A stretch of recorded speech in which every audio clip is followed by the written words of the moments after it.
ایک پاکستانی کمانڈو مشرقی پاکستان میں دشمن اور غداروں سے بیک وقت نبرد آزما، حب الوطنی اور سرفروشی کی ایک لازوال داستان۔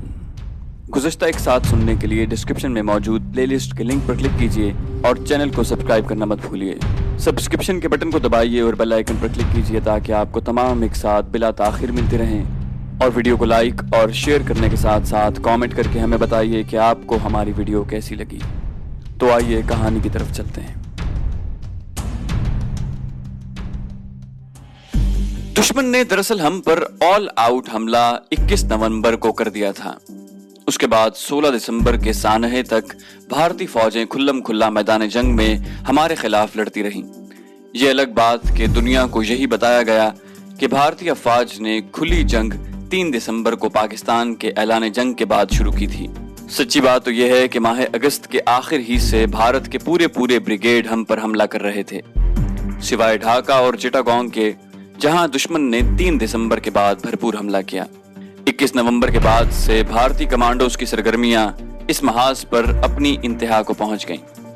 ان کے جوان مختلف گروپوں کی شکل میں مکتی باہنی کی مدد سے ان خفیہ راستوں کے ذریعے جو ان کے لیے مکتی باہنی محفوظ کر لیتی تھی داخل ہونے لگے تھے۔ سرحدوں میں داخلے کے بعد لوگ پوشیدہ بری اور آبی راستوں سے مشرقی پاکستان کے اندر ہی اندر پھیلتے چلے گئے۔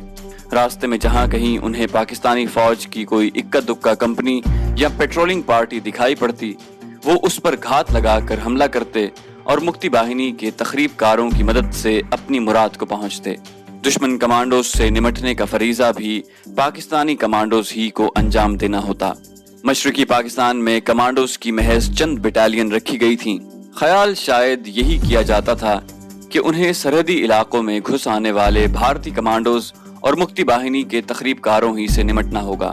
بھارتی عزائم کے متعلق ہمیں کبھی کوئی غلط فہمی تو نہ تھی، لیکن اس بات پر بہت کم لوگوں کو یقین آتا تھا کہ وہ بین الاقوامی سرحدوں کا تقدس پامال کرتا ہوا اس طرح مشرقی پاکستان پر ننگی جارحیت کر کے چڑھ آئے گا۔ زیادہ سے زیادہ یہی توقع کی جاتی تھی کہ بھارتی افواج بلا واسطہ طور ہی پر مکتی باہنی کی مدد کریں گے، لیکن یہ مفروضہ ابتدا میں قائم ہی نہ کیا گیا کہ وہ ان کے دوش بدوش کھلی جنگ میں بھی کود پڑیں گے۔ اس کی وجہ شاید یہی تھی کہ اس سے پہلے دنیا بھر میں ایسا کوئی واقعہ مہذب دور میں دیکھنے کو نہیں ملتا تھا۔ عموماً یہی دیکھنے میں آتا تھا کہ کچھ ممالک کی آشیرواد یا کسی حد تک بلا واسطہ حمایت ہی دوسروں کو حاصل ہوتی تھی۔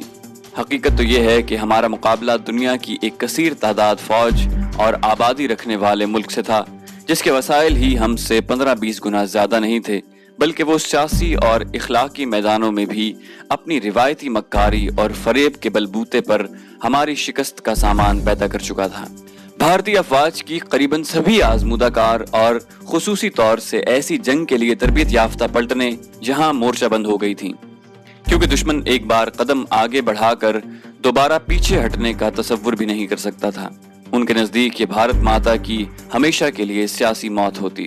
جنگلوں، دلدلوں، ندی نالوں اور ناہموار اونچی نیچی گزرگاہوں میں جہاں عموماً زمین گیلی رہتی ہے یا پھر وہاں پانی کھڑا ہوتا، ہماری افواج ایک لمبی مدت سے حالت جنگ میں تھیں۔ ہمیں گھات میں لگے دشمن کے ہاتھوں شدید نقصان اٹھانا پڑتا۔ مختلف موذی امراض اور موسمی حالات کے مرہون منت مصائب نے بھی ہمیں ادھموا کر دیا تھا۔ جوانوں کو کئی دن دلدلی علاقوں اور گھٹنے پانی میں رہ کر دشمن کا تعاقب کرنا یا ان سے جنگ لڑنا ہوتی تھی۔ عموماً کوئی اطلاع ملنے پر اسپیشل گروپ کے جوانوں ہی کو ہر اول دستے کی حیثیت سے آگے روانہ کیا جاتا تھا، تاکہ اچانک اگر وہ گھات لگائے پاک فوج کے منتظر بھارتی کمانڈوز کی زد میں آ جائیں تو اپنی پیشہ ورانہ مہارت اور روایتی دلیری کی بنا پر باقی افواج کے جوانوں کو بھی وہاں سے نکال کر لے جائیں۔ یہی وجہ تھی کہ جہاں کمانڈوز کی شہادتوں کا تناسب کچھ زیادہ ہی بڑھ گیا تھا، اس کے باوجود آخری لمحات تک انہوں نے ملک و قوم کی خدمت میں کوئی کسر اٹھا نہ رکھی، جس کی گواہی بھارتی جرنیلوں کی لکھی مختلف کتابوں سے بخوبی مل جاتی ہے۔ جدید دور کی لڑائیوں میں ایئر فورس ہمیشہ ایک مؤثر اور فعال کردار ادا کرتی ہے۔ کئی دفعہ دیکھنے میں آتا ہے کہ بحریہ یا پیدل فوج کی کمزوریوں پر بھی مضبوط اور پیشہ ورانہ اہمیت کی حامل فضائیہ بخوبی پردہ ڈال سکتی ہے۔ مشرقی پاکستان کی جغرافیائی حالت کے پیش نظر ممکن ہے یہاں ہم چھاپا ماروں کے خلاف کوئی مؤثر کارروائی ایئر فورس کے ذریعے نہ کر سکتے، لیکن کھلی جنگ کے بعد اس کی اہمیت بہت ہی زیادہ بڑھ جاتی تھی۔ ہماری فضائیہ کی مکمل جنگی طاقت محض ایک اسکواڈرن اور 15 دن کے گولہ بارود پر مشتمل تھی، جبکہ اس کے اترنے اور چڑھنے کے لیے بھی ڈھاکہ ہوائی اڈہ ہی رہ گیا تھا۔ اس کے مقابلے میں دشمن کے پاس جدید ترین طیاروں پر مشتمل کم از کم 10 اسکواڈرن، بے اندازہ گولہ بارود اور 3-4 مضبوط ایئر بیس تھے۔ دشمن نے اپنے بھرپور فضائی حملوں کا آغاز 3 دسمبر کو کیا۔ جنگ کے پہلے ہی روز ہمارے باکمال شہبازوں نے 33 فضائی مارکے سر کیے اور مجموعی طور پر 30,000 راؤنڈز فائر ہوئے۔ دنیا بھر کی فضائیہ کی تاریخ میں اس قدر زیادہ کارکردگی کا ریکارڈ شاید کہیں نہیں مل سکتا۔ دشمن کے جدید ترین سپر سونک طیاروں کے مقابلے میں ہمارے پاس سیبر جہاز تھے، لیکن چشم فلک نے حیرت سے نظارہ کیا۔ دنیا بھر کے جنگی مبصروں نے اپنی انگلیاں کاٹ لیں، ان کے اندازے دھرے کے دھرے رہ گئے جب پہلے ہی روز فضائی مارکوں میں ہمارے شہبازوں نے 12 بھارتی طیاروں کو تباہ و برباد کر دیا۔ بھارتی اپنی مقدور بھر کوشش کے باوجود ڈھاکہ ایئر بیس کو کوئی نقصان نہ پہنچا سکے، اور ان کے بمباروں نے اپنا غصہ 4 بڑے بڑے طاقتور بم ایئرپورٹ کے گرد و نواح میں پھینک کر نکالا، جو سوائے گرد و غبار اڑانے اور بڑے بڑے گڑھے زمین میں ڈالنے کے اور کوئی قابل قدر کارنامہ انجام نہ دے پائے۔ دشمن کو اپنے دوست کے فراہم کردہ سیٹلائٹ سسٹم، جدید ترین جاسوسی طیاروں، انٹیلیجنس اور سب سے بڑھ کر اپنے مقامی دلالوں کے ذریعے ہماری جنگی تیاریوں کی پل پل کی خبر تھی۔ ہماری بے سر و سامانی اس پر پوری طرح عیاں تھی، خصوصاً ہماری فضائیہ اور بحریہ کی کم مائیگی کا اسے بخوبی علم تھا، لیکن پہلے ہی روز اپنی فضائیہ کی اس طرح درگت بنتے دیکھ کر اس نے براہ راست تصادم میں اپنے مزید جہازوں سے ہاتھ دھونے کی بجائے اپنی حکمت عملی بدل لی۔ اب دشمن نے ہمارے ذرائع نقل و حمل کو تباہ کر کے ہمیں مفلوج کرنے کی ٹھانی، اور وہ ہمارے مقابلے پر MiG-21 کی جگہ Su-7 اور ہنٹر طیارے لے آیا، جو ہمارے کنوائے، مسافر بردار کشتیوں، پلوں، ریلوے لائنوں وغیرہ پر حملے کرنے لگے، جن کی حفاظت صرف طیارہ شکن توپیں کر رہی تھیں، اور زمین پر بیٹھ کر فضائی جنگ ایک حد تک ہی لڑی جا سکتی ہے۔ ہم اپنے قلیل تعداد جہازوں کے ساتھ قطعاً اس پوزیشن میں نہیں تھے کہ براہ راست دشمن سے ٹکراؤ کا خطرہ مول لے سکیں۔ ڈھاکہ پر دشمن کا دباؤ کچھ کم ہوا تو ہمارے شہبازوں کو بھی مہلت نصیب ہوئی، اور انہوں نے راجشاہی اور کومیلا کے گرد و نواح میں اپنی فوج کی اعانت کی اور بڑھتی ہوئی بھارتی افواج پر بڑے زوردار اور جان توڑ حملے کیے۔ ہمارے ایک سیبر کی کل فضائی صلاحیت بمشکل 35 منٹ تھی، اور ڈھاکہ سے ان کا پرواز کر کے سرحدی علاقوں تک آنا اور واپس لوٹنا ہی ناممکن تھا۔ اس طرح ڈھاکہ سے دور دور تک پھیلی ہوئی ہماری بری افواج مکمل طور سے بھارتی فضائیہ کا نشانہ بن، ہماری فضائیہ 6 دسمبر ہی کو عملاً مفلوج ہو کر رہ گئی۔